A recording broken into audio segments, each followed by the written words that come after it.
This video probably seems weird without an intro. What's going on, everybody? It's your buddy, it's your pal, Spass Phoenix, the YWC Reality Check, and in a week where my gimmick has basically been I'm going to do all my videos late, I'm going to talk to you guys, let's just say very, very briefly about the Superstar shakeup that we saw 6-7 days ago.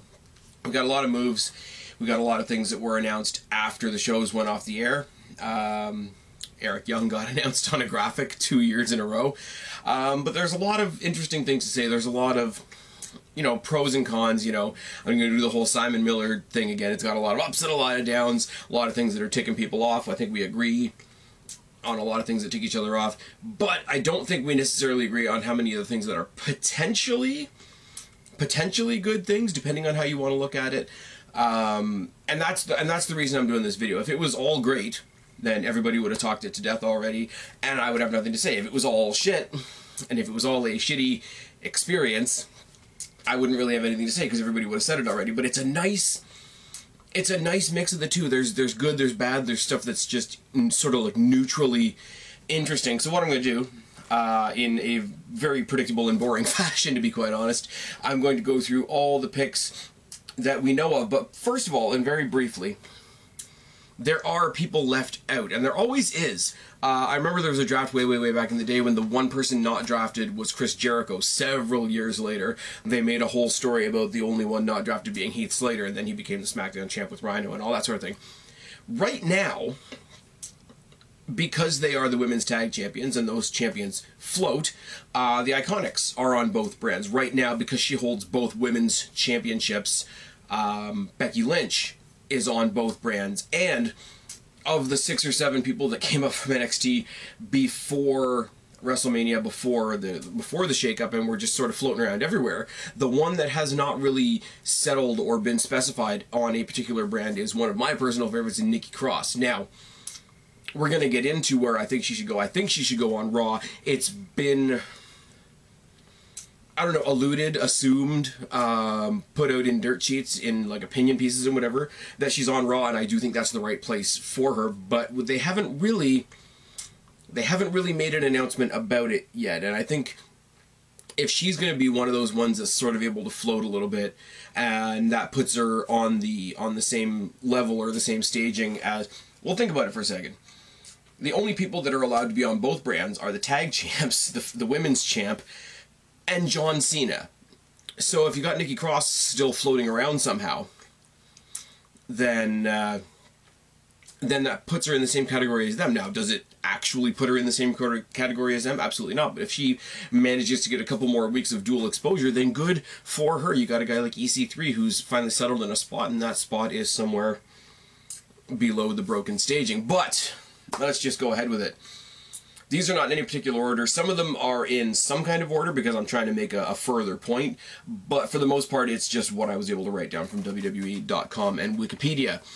First one's The Miz. That's a really easy one. He's WWE's utility player. One of my favorites, obviously. Always moves. I think he's moved every draft or every Superstar shakeup we've had since the brand split 2.0, and that's not any kind of bad thing. And I think when they did the first brand split, they moved him around quite a bit as well. I mean, he went from the tag, he was in ECW for a little bit, wasn't it? Like the WWE, CW, he did the Morrison thing, they split on one of the drafts, going on, so on and so forth. Bunch of questions circling around about The Miz right now. Is he still going to remain a babyface? It looks like it because he's trying to be all serious and whatnot. He came out in a pair of jeans, not a suit, which some people think is a huge deal. Are they trying to make him some kind of hardcore wrestler? I don't really know. They had him in the big street fight at WrestleMania that had some decent spots. They had him come out, I don't know whether it was intentional or not, but they busted his head open completely on Raw in his chase of Shane McMahon. And I should have said this when I was talking about the other people. Obviously, the other people that can show up on both brands are the McMahons, because the McMahons are the authority, even though we were told we were the authority, and that was absolute bullshit. But if he's going to stay, or if he's going to move over to Raw, and Shane is just as able to go to Raw as he is that feud going to continue? Because he attacked him again. He came up with those pictures of beating up the dad and all that sort of thing. Sorry, my chair's doing a thing. Don't mind that. So is he going to move to an entirely new brand, an entirely new roster, an entirely new set of people, and still continue his feud with a non-wrestler? That's a little bit on the downside, but Miz is like I say, he's a utility player. He's somebody that they know they can trust. They move him around every single time, because I think after a year of not having The Miz, any particular brand, be it Raw or SmackDown, could use a little bit of The Miz. Andrade is the next one. Andrade, formerly known as Andrade Cien Almas, came over. Now, there's a couple of important things here. First of all, he got a win over Finn Balor in his introduction, which is really, really nice.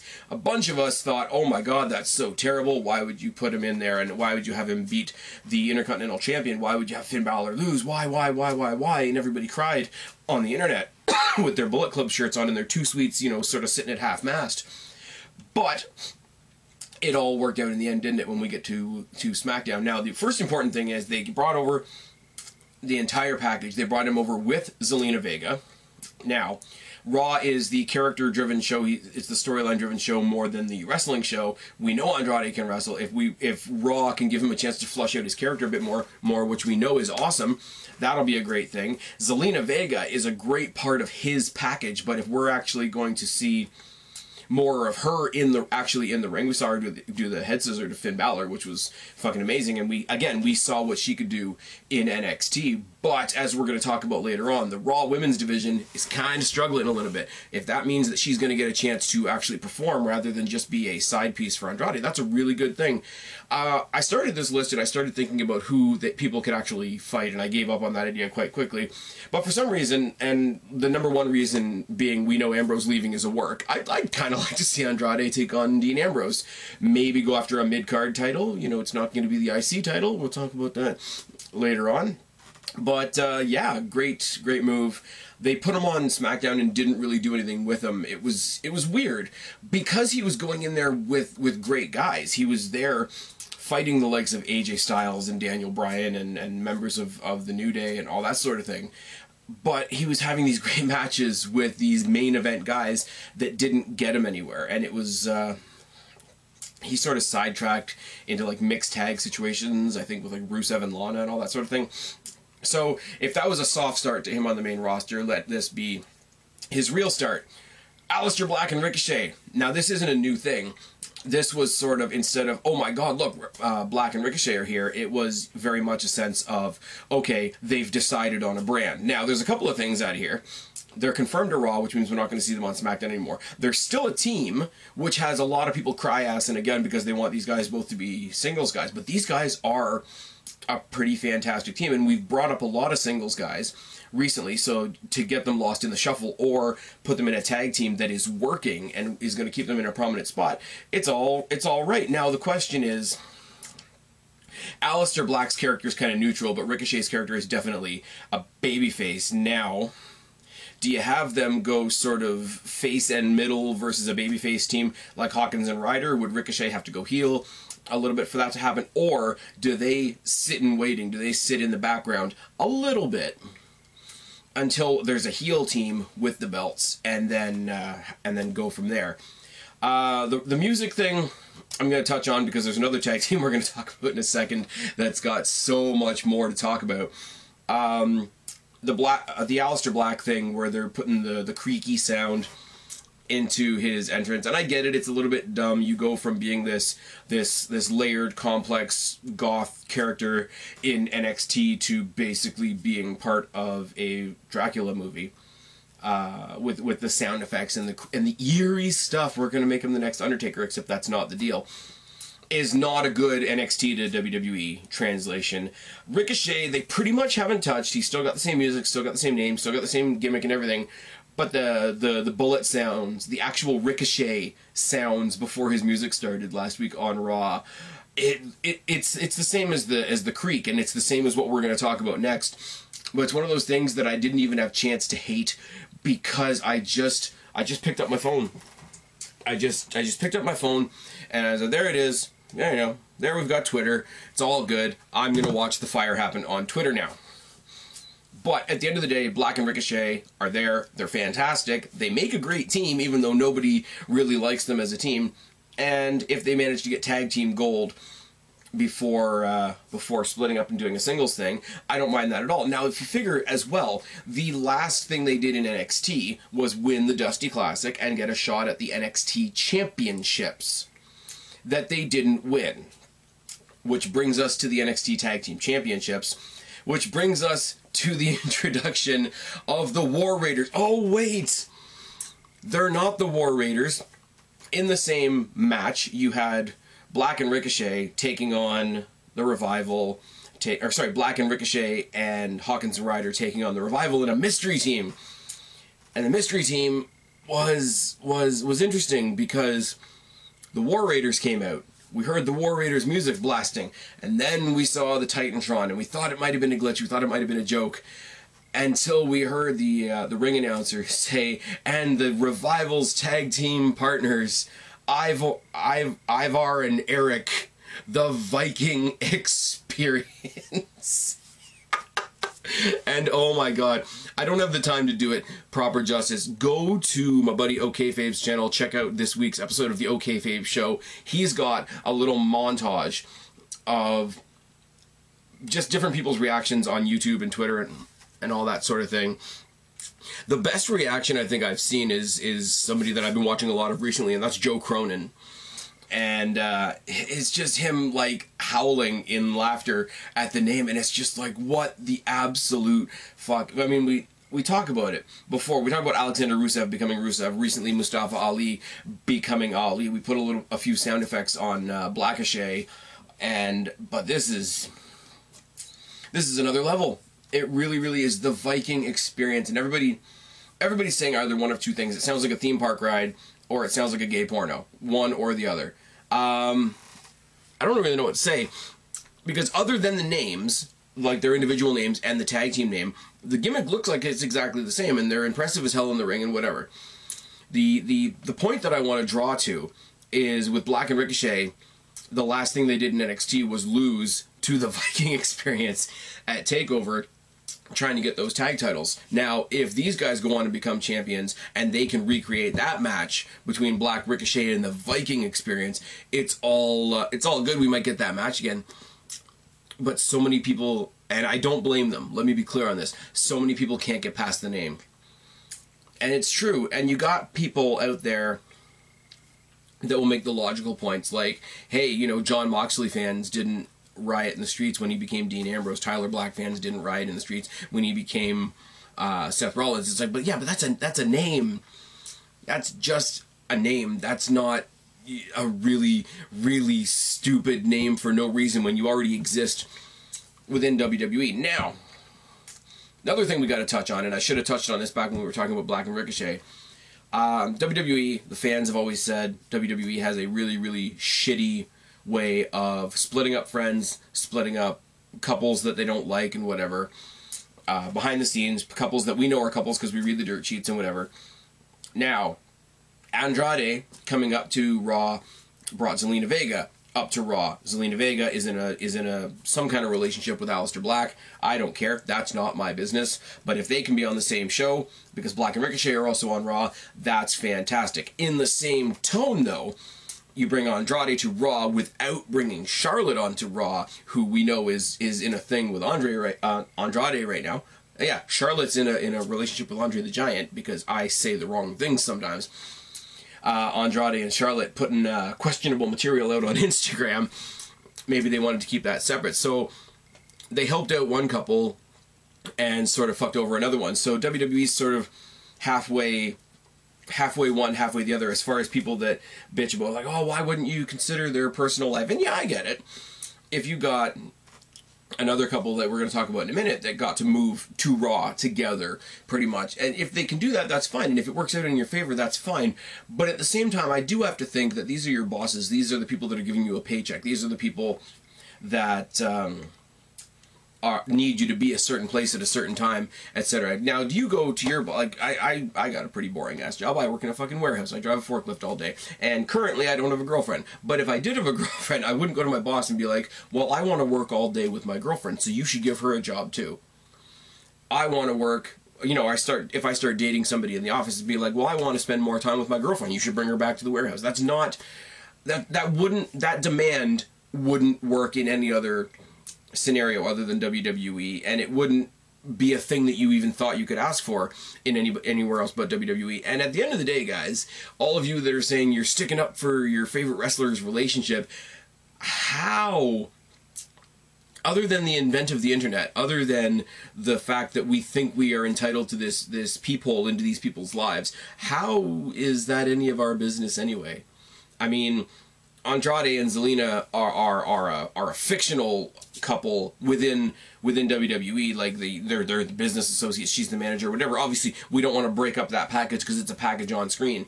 Andrade and Charlotte being on different shows while being a real life couple doesn't affect our enjoyment whatsoever. Now, yes, the human part does come out, and as I said a second ago, if the chips do fall in your favor and you do get to work with that person that you have that relationship with, all the more power to you. I'm absolutely happy for you. But it shouldn't be a standard that your employer is held to, in my personal opinion. Does it suck? Yes. On a human-to-human level, do I have a little bit of sympathy for the frustration that that's going to create for them? Yes. Am I happy for Zelina Vega and Aleister Black? Sure. Why not? But again, you know, the backstage stuff gets us into a lot of interesting waters when you start talking about a guy like Bray Wyatt and JoJo, and I'm pretty sure the two of them are what made that thing in the box. That's another thing altogether. Actually, going back on what I said at the beginning of this video, there's another guy that we don't really know where he's going to land, is Bray Wyatt, because there's a lot of other people, there's a lot of other chips moving around in the background that we could have further conversations with that may or may not connect to the Bray Wyatt situation, but we just don't know yet, do we? Now, we cannot go any farther in the tag team story until we talk about the biggest tag team acquisition that any brand within WWE could ask for, and that's the Usos. The Usos came out and answered an open challenge to Rude and Gable. They beat them, whatever. I'm sorry, to all you fans of the Revival out there, Usos are the best tag team in WWE. I used to hate them when they came out and they were all painted up with the plastic shorts and the dancing and the singing, and we're just happy to be there. It's sort of like Samoan New Day. I could not stand them. Now, I've had a lot of time. I've seen what they've done. I've seen what they've done with the New Day. Specifically, I've seen what they've done with every other team that they've worked with. As far as the tag team division in WWE, yes, there's 2 titles. But the tag team division in WWE exists wherever the Usos are. They are going to bring everybody else up, and realistically, they had nothing else to do on SmackDown. What were they going to do? We wouldn't mind at all if they had 100 more matches with the New Day, and they would all be great. But it would just be Xavier Woods, wouldn't it? I mean, Kofi's off being an undeserving WWE champion. Big E's out on the injury list, so do you have one of the Usos face Xavier Woods every week, which totally negates their value as a tag team? Also, gives them new and different people to face with as well. And while I say both brands have tag titles, both brands have women's titles, it seems to me like Raw is really going to be the place for tag team wrestling. You got a list of tag teams here. Not all of them are great, and I'm not saying that each one of these hits it out of the park and each one of these is on the level of the New Day, because guaranteed, categorically, they are not. But if you look at the tag team division right now, on Raw specifically, apparently the Singh brothers have been wrestling at house shows, so apparently that might be a thing. Once again, AOP, when one of them gets back from injury, is there. Lucha House Party, even though they technically exist on 205 Live, are listed as part of the Raw brand. Ascension is there when you need somebody to beat. Revival is there. Usos are there. Black and Ricochet are there. The Viking Experience is there. And your current sort of feel-good underdog tag team of Hawkins and Ryder is, in fact, there. So you've got a fair bit of clay to play with as far as building the tag team division up on Raw, if you want to make that one of the focuses. So that's cool. Speaking of teams, let's talk about a team that broke up. Eric Young was announced in a graphic on Raw. They had a couple of call-outs. They had Andrade on a graphic. They had...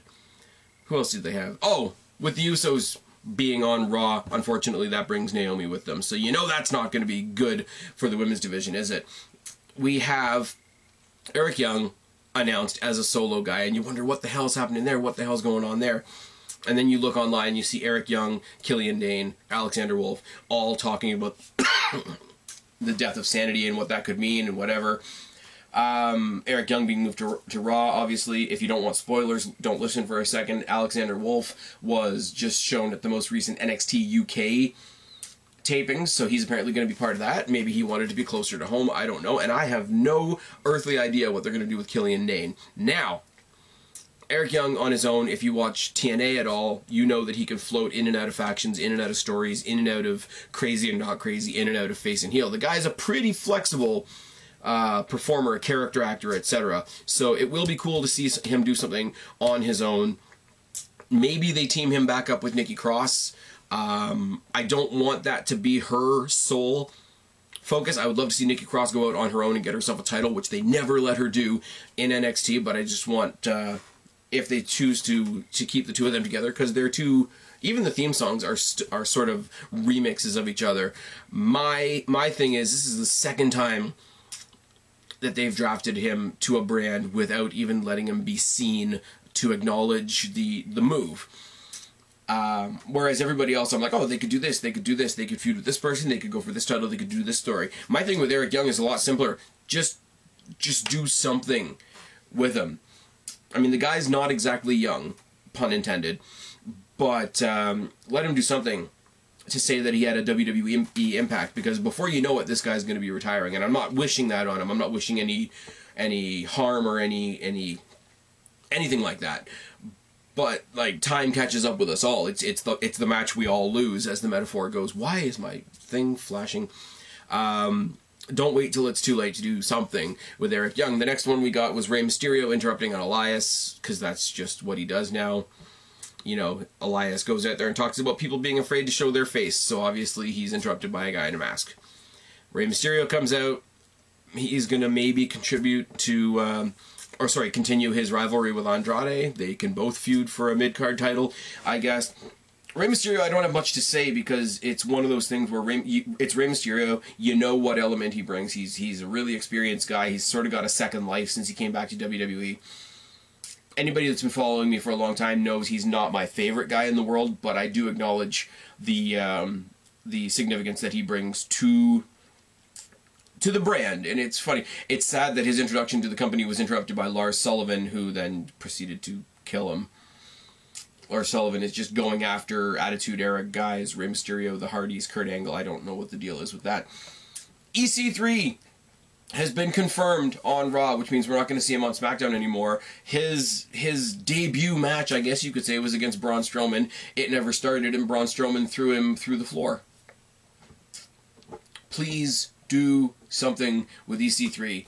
Everybody will hate this, and I know WWE for a fact isn't going to do it, but put him in a tag team with The Miz. It could be fucking great. It could be hilarious. Have them be managed by Maurice. It'd be really good. Now, EC3 has sort of been like the arrogant guy that they've never really used for anything. I mean, I don't think they really used him for anything even on NXT, if I'm completely honest with you. But whether or not he's a face or a heel could depend on just who he's fighting. So this could go hand in hand with The Miz's, babyface run. They could just be like a really, really arrogant face team. It could be good. Like I say, have them be managed by Maurice. Get rid of this whole like they don't let him talk, and that's the joke that they just drill in. I don't know why you wouldn't let him talk. Like, the guy's decent on the mic. He's not CM Punk. He's not The Miz, but he is decent on the mic. My only comment on here is that, okay, he's confirmed on Raw, and what the fuck are they doing with him? And I hope they really. There's a lot of people that they've moved where it's like, okay, you've moved him for a reason. I hope. I don't even have anything specific for it. It's like the Eric Young thing. Just do something with him. Lacey Evans, who I wish could have been drafted to the unemployment line, but I'm just not that lucky, is getting a totally undeserved push right now. She got to go and punch the woman in the face that just main evented WrestleMania. And I'm not sitting here to be like a Becky stan, but like follow the kayfabe logic of that. She hasn't even... Okay, she's had a match now. She had a match with Natalya to earn herself a #1 contendership after just walking around and being glorified Eva Marie with an even more offensive gimmick.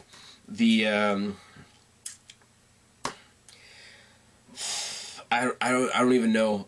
Totally undeserved push, to say the least. I didn't like her in NXT. I don't like what we've seen from her now, but we haven't even seen very much from her right now. And here's my point. You guys know for a fact what I think about Naomi, and Naomi's already been drafted to Raw. I would love to say that was the moment where the Raw women's division lost the superstar shakeup, but it's not This is where the Raw Women's Division lost the Superstar Shake-Up, because I really do not care. I just don't. The women's right. The only reason, I swear to God, and this is totally going off point, the only reason they are feuding with her with Becky Lynch at all is so that at some point in some promo, Vince can suck the ass of the feminist SJWs out there and have some sort of line scripted where she says a lady is better than the man. That is it. That is all. Prove me wrong in the box below, I beg you, but that is it. The last two are just, well, they're fantastic, they should be good type picks. Cedric Alexander follows on the heels of Mustafa Ali's move to SmackDown, and they basically they didn't have him on the show because he has to do like a couple more matches in 205 Live before he moves up, but they had a big video package on him, like, here's what you can expect, here's Cedric Alexander.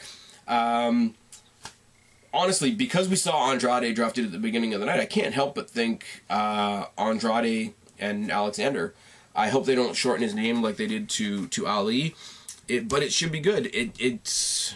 I think everybody was sort of hesitant on this particular announcement only because we thought if anybody was going to come up from 205 Live, it was going to be somebody else. And we're going to talk about that person in a second because they ended up on SmackDown.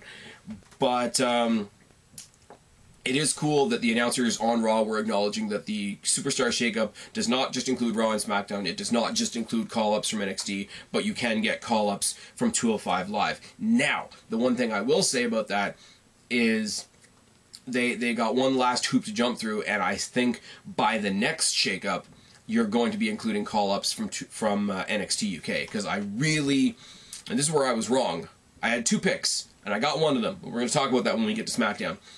I had two picks when we got to the Superstar Shakeup. I said we've already called up enough people from NXT. We have to leave NXT something. So why don't you pick from the other two brands? Why don't you pick somebody like I said Alexander, but there's somebody else that I thought would be an even better choice from 205 Live. Again, we'll talk about that in a second. My choice, coming off of TakeOver New York and his loss against Walter, who literally has nothing else to do in the UK division, was to bring up Pete Dunne and do something with him on the main roster, because he's the breakthrough guy. He's the one that's there representing the UK brand and gets just as big a pop over here in Canada, the States, etc., as over there. So the people already know who he is. He will be received with open arms when you decide to bring up Pete Dunne. But they didn't do that, and they didn't even mention NXT UK at all. Now, the only other person we got to talk about on Raw is Samoa Joe, for reasons that we're going to talk about when we talk about the SmackDown call-ups.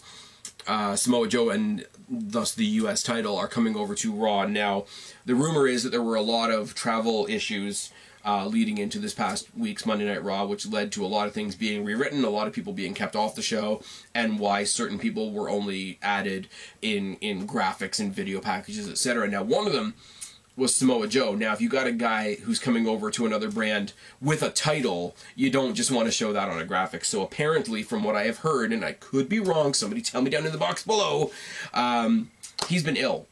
His had nothing to do with travel arrangements or being late or absent or anything like that. He's been pretty severely ill, and apparently they plan on introducing him on Raw in the next 2 weeks or so.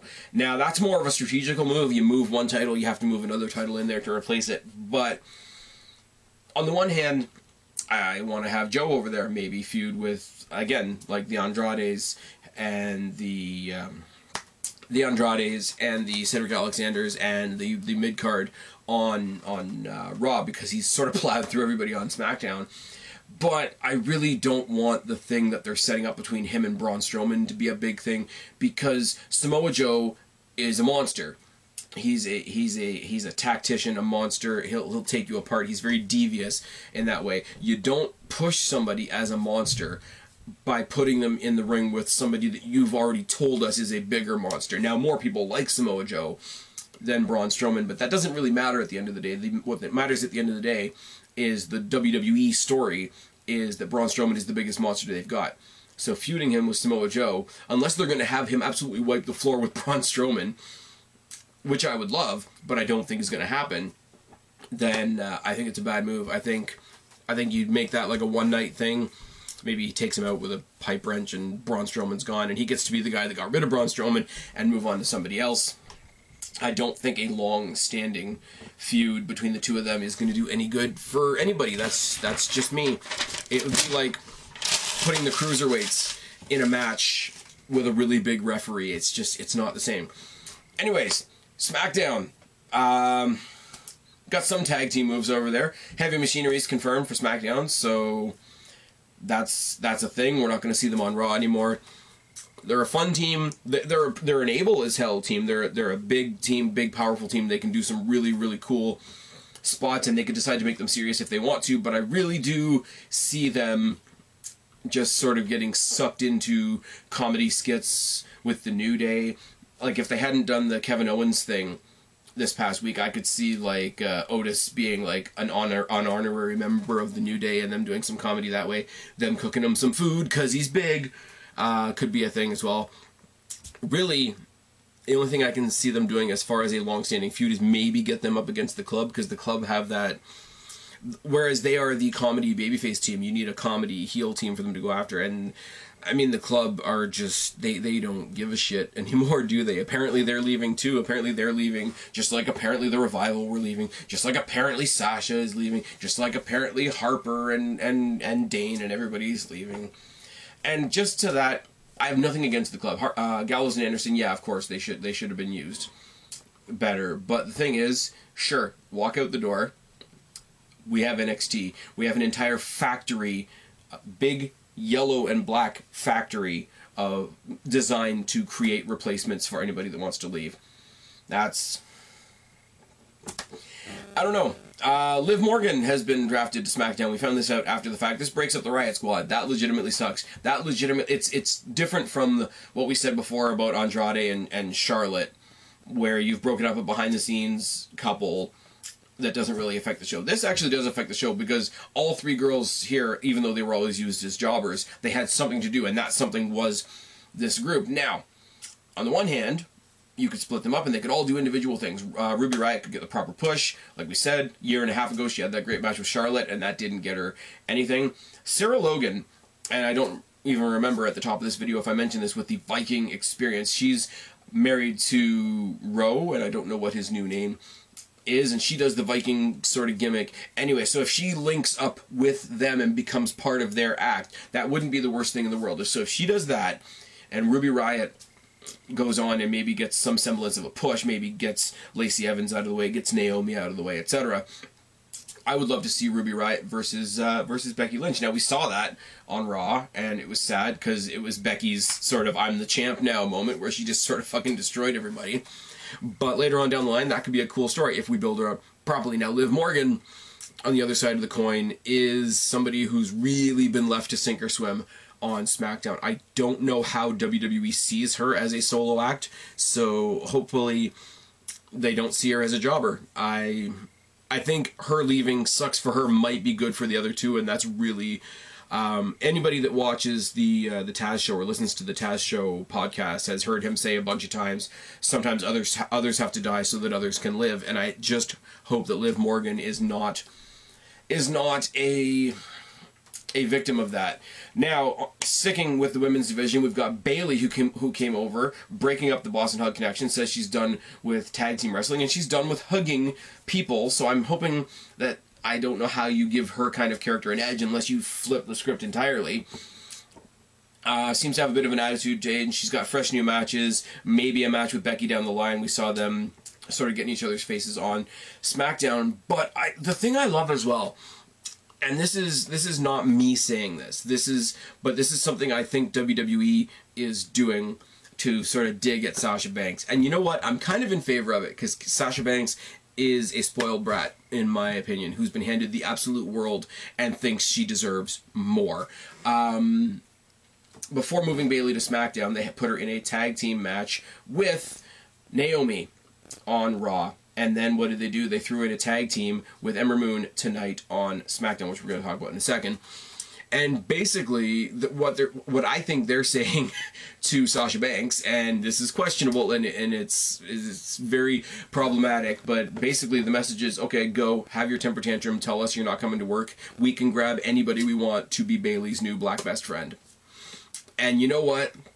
That's wrong and it's offensive, but she's brought it on herself. And I mean, hell, if she's going to step out of that spotlight, seeing as she's been handed so much of it, so many other people could take that spot. Now I'm sad that one of them was Naomi, because Naomi's trash, but Ember Moon is fantastic. And Ember Moon is also on SmackDown. She's just back from injury. She's got one of the coolest gimmicks in the division. She might feud with Bayley after the fact. The problem is they're both supposedly baby faces. Ember Moon is incredibly over, and Bayley is sort of John Cena over, you know, the good guy that we don't really like versus the awesome chick that we all do like.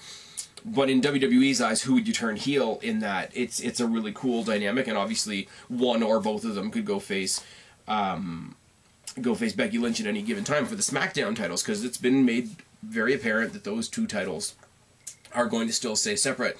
For the retards out there, like, oh, let's just make it one title, and then, but those same people will then come along and say, oh, what are you doing to the brand split? So sometimes you just can't win. I will say that they're breaking Bayley away from Sasha Banks just in time, because she got booed to hell on SmackDown on Tuesday in Montreal. And yes, I know, because it's up here in Canada, everybody's going to say, oh, it's Bizarro land. But you know what? Maybe the fans are just onto it, and maybe the fans just know who's been handed stuff and who hasn't. And if you want to be guilty by association, have your little temper tantrum lying down in the back, talking about how you've been mistreated, even though you just had a WrestleMania title match, carried titles into WrestleMania.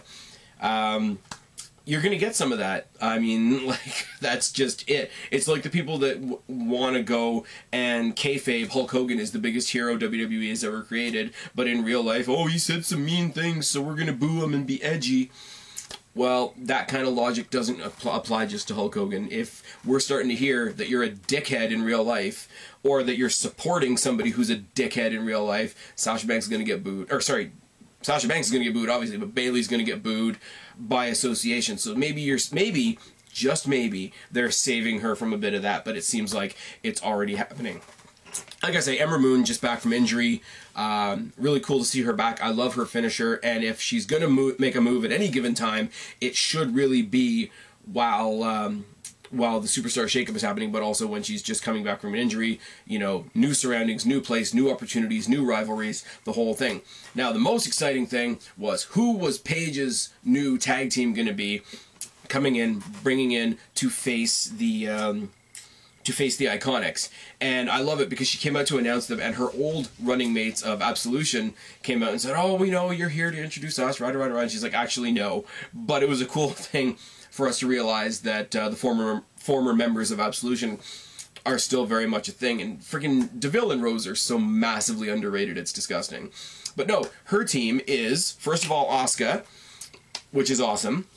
And then she brings up Kairi Sane from NXT. Now, this twisted everybody's nuts in a knot, because why would you trap Asuka in a tag team? Why would you break up a tag team that already existed? I'll tell you why. And if I had the bald head, I would do the slap the head Simon Miller, here's why thing. It serves everybody. It gives Paige something to do, because she lost her general manager role on SmackDown, even though that was kind of dumb. It serves the people that are bitching that Asuka doesn't have anything to do, because this is a brand new experience for her. It brings up Kairi Sane, who was all kinds of ready to be brought up, already a former women's champion in NXT, before they did the brief partnership with her and Io Shirai. And it helps Io Shirai. It helps Io Shirai because she gets to stay in NXT and does not get to be victimized like Alexa Bliss and Nikki Cross were, being brought up without ever having a chance to hold that title, because that's happening to a lot of people. So what you've got are people on the main roster in Kairi Sane and Asuka that were all like, oh, well, Vince is racist. He's not going to push them because they can't talk. What did he do? He gave them a mouthpiece. He gave them a brand new tag team platform. These are people that know each other. These are people that work well with each other. These are people that are going to who are going to hold the newest and most interesting titles in the WWE right now. Every other title that you can fight for in the WWE right now has existed for years. These belts have existed for 4 months. These belts were created so that the mid-card could have something to do, so that the people that weren't going for the main title could still have something to do. Now, if Sasha and Bayley still held them, then they would be main event championships, and it still wouldn't help the mid-card at all, which is why it was a good idea to put them on the Iconics, take them off Sasha and Bayley, even though, you know, attitude-wise they didn't deserve them anyways. But everybody wins. Paige has something to do. Asuka's career on SmackDown is revitalized. She didn't move anywhere. The SmackDown audience knows her. Kairi Sane gets introduced with a partner as part of a bigger thing, which we've seen in the past with Absolution, with the Riot Squad, with Team PCB, with Team Bad, with the whole faction thing. She gets to come to the main roster already part of something and rubbing elbows with people that are already established on the brand. And Io Shirai gets to stay in NXT, probably have some wicked matches with Shayna Baszler, and eventually get that NXT women's title and not get shooked out of that opportunity. Everybody wins in that scenario. And not only that, as we said, Raw is sort of becoming the main place for tag team wrestling on the main roster. The place for women's wrestling is SmackDown.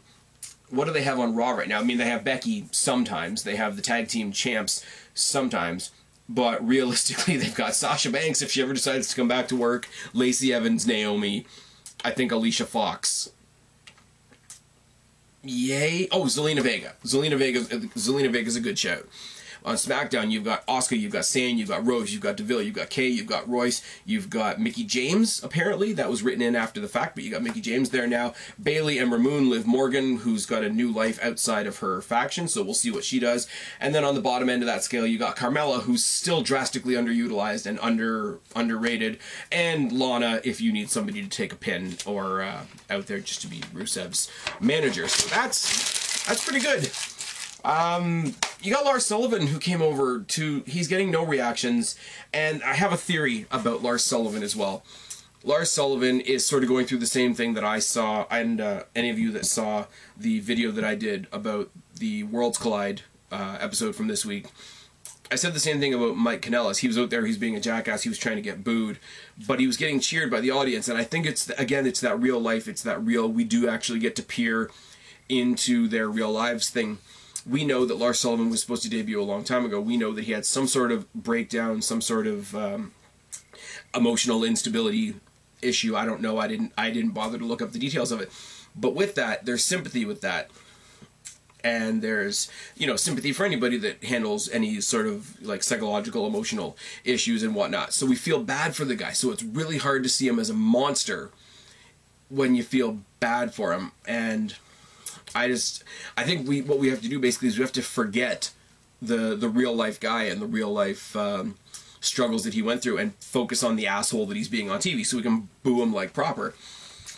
But once again, he came in and he sort of beat up R-Truth and scared Carmella, and people started chanting, "You're an asshole" at him eventually. But people are just really like, oh, what do I do? What do I do with this? And that's, it's not great. It's really not. What are we flashing? What are we flashing? Why are we flashing? Why is this a thing? Apollo Crews is an interesting one. I had said if we're going to build up tag teams, we're going to do, pull back on characters and do a bunch of athletic stuff. When they announced Cedric Alexander was coming to Raw, I was like, okay, scrap the Titus Worldwide thing. Titus O'Neil can go fuck himself. If you want a partner for Apollo Crews, you got Cedric Alexander right there. They're both athletic as hell. They could run roughshod through that entire tag team division that I just saw. But then I saw that they moved Apollo Crews over to SmackDown. It might benefit him. He's an athletic guy. They put him on the more wrestling focused show. He might develop some character there. He hasn't really been given an opportunity outside of the whole Titus Worldwide thing, which was really obnoxious. The guy's got every tool you can ask for other than possibly mic skills. So I really hope that we do something good with him. Chad Gable is something we read about after the fact. Basically, it's another Liv Morgan thing. Chad Gable comes to SmackDown. Hopefully this means a big, massive heel push for Bobby Roode on Raw. Now, Gable, you could keep a heel on SmackDown as well. make him like a sort of a sneaky asshole heel, or you could just turn him back to face again. The only thing I'm going to say about Chad Gable, let him go out there, just let him have matches, let him be the fucking amazing athlete that we know he is, and if you don't have anything for him to do, just let him go out there and perform for a little bit. What I will say though, no more tag team partners. No more. Jason Jordan, he lost him, and Shelton Benjamin, and that was kind of bullshit. They brought him over to Raw. Okay, cool. He's brand new start. Tag team with Bobby Roode, and basically he became Bobby Roode Jr. He lost all of his own character. So no more partners. Let him do his own thing. Let him do a singles thing. There's a lot of tag team wrestling going on between the large tag team division on Raw, the smaller tag team division on SmackDown, and the women's tag team division. We don't need to be shoehorning any more teams. Now, I just said Apollo Crews and Cedric Alexander, but that's much to the same as the Kairi Sane example I just gave. You know, you got somebody that's just coming up, bump them up against somebody we already know that hasn't been used in a while, and you're off to the races. Chad Gable doesn't need that. Chad Gable can go off and do something else. From 205 Live, we got Buddy Murphy, who has lit up every pay-per-view since he became champion. When he became champion in Melbourne, Australia, which I'm never going to do again because that was terrible. But, I mean, his WrestleMania match against Tony Nese. Tony Nese isn't anybody that I give much of a shit about, if I'm completely honest, but I was glued to my screen for that match. It's absolutely criminal that these guys keep getting put on the kickoff show, but it's also completely criminal that they try to pass off Buddy Murphy as being... So that's a thing too. That's the other thing too I meant to say about Cedric as well over on Raw. Now, if you watched my coverage of the Cruiserweight Classic, you'll know that they talked on the Cruiserweight Classic about how Cedric Alexander had to lose something like 20 or 30 pounds to qualify for the Cruiserweight Classic. Now, if he wants to bulk that back on because he's you know, playing with the big boys, as much as I hate that expression, he could definitely do that. Buddy Murphy could stop pretending that he's under 205 because we all know he's not. It's like Sin Cara being on 205 Live for a while. It's just like, no. Let him get in there, let him get in the mix, let him just be an asshole and fuck with some people, and we'll go from there. Finn Balor is the IC champion. He came over to SmackDown. He had a face versus face match with Ali that was fantastic. Intercontinental titles on SmackDown, therefore the US title goes over to Raw. So we trade Finn Balor for to SmackDown, and for that Monday Night Raw got Samoa Joe and AJ Styles. So that's not nothing to write home about either. What's next? Elias was pumped up by Vince McMahon as like the biggest acquisition in the history of SmackDown, and Elias just comes and strums his guitar, and he comes out and tells the owner of WWE what WWE stands for. Now, the implied balls of doing something like that is really, really cool, but then again, Vince brought him out, so... I think it was really interesting that one thing that everybody thought they were getting was Drew McIntyre to SmackDown, and I had even written a fantasy booking on how we could do that. And when Vince McMahon said that he was going to announce the biggest acquisition in SmackDown history, I thought they were going to totally revisit the Chosen One angle, which could have been equal parts awesome and terrifyingly terrible. But they scooped around that. They subverted the expectations. They brought out Elias, because the real announcement was that Roman Reigns is on SmackDown. Now, that means a bunch of things for a bunch of people. Now, it justifies why they put AJ Styles over on Raw. And again, it's one of those, okay, we put this on SmackDown so that we could have this on Raw. But eventually, the main event on Raw is going to be Seth Rollins and AJ Styles. That's fucking fantastic. Eventually, Roman Reigns is going to save the WWE title from Kofi Kingston. Oh, yes. But what it means as well is anybody who's succeeding on Raw can do it without the shadow. And this is not a dig at Roman Reigns. Let me be clear on that. We all know that, you know, the booking decisions made about Roman Reigns are made by the company and they're not made by him, and Roddy. And he was sick, he was dealing with a terrible illness, and now that he's back and we're all happy for him, it's all good. So I'm not digging Roman Reigns here. But anybody that won any title on Raw, some of us, or most of us, at some point, at some part of our brains, were thinking, yeah, but when does Roman come along and take it off him? When does Brock come along and take it off him? Now, I don't think they're going to do that. I don't think they're going to have Brock, because Brock... I think the next time we see Brock is when they put Brock on SmackDown, when SmackDown goes over to Fox on Fridays. I think it's in August, isn't it? I also think there's going to be another shakeup before SmackDown moves to Friday in August. But that's when we're going to get Pete Dunne. My early bold prediction for that.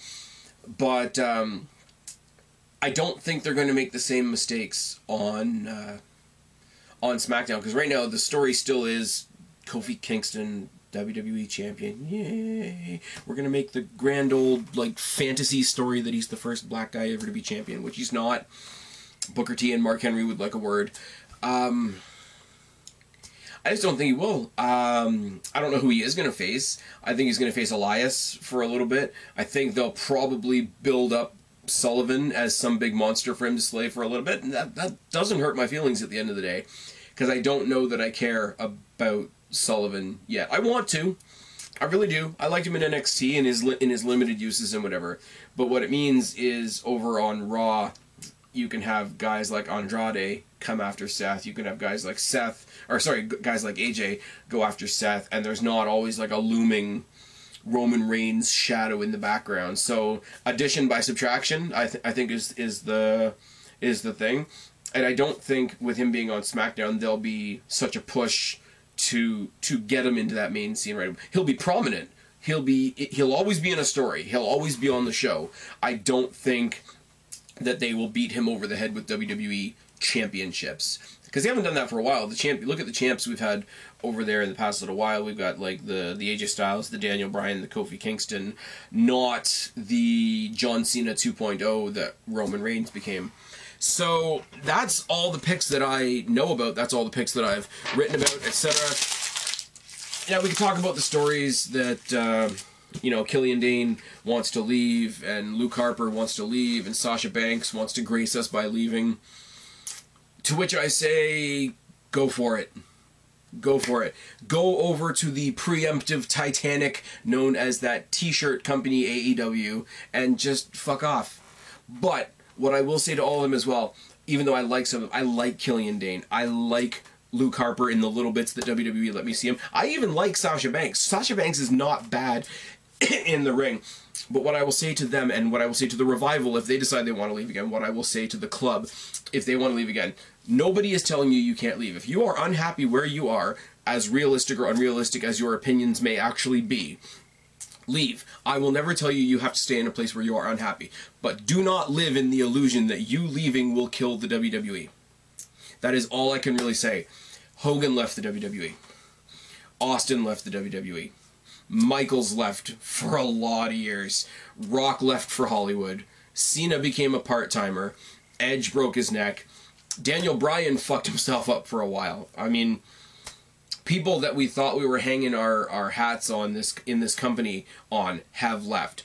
So to all of them, and respectfully to all of them, because as I say, I do like a lot of them, people bigger than you have left. So if you leave for you. Don't leave for the damage you think you're going to do by leaving, because you won't. Because Vince will just do this and call up 5 or 6 more people from NXT, and because they came from NXT, people will think they're automatically amazing, even if it's somebody like a No Way Jose or a Mike Bugenhagen. And it's just not going to be, you're going to be on the outside looking in and crying because we're not crying. And that's just the way the world goes sometimes. Anyways, that was a weird tangent for the end of this video. That's what I thought of everything we saw in the Superstar Shakeup and a couple little attached storylines along the way. I've been Spaz, your YWC Reality Check. Subscribe up there, talk down there, start a conversation, keep all these conversations going. Don't be a stranger. I will talk to each and every last one of you later, but for right now, I am tagging out. Bye, guys.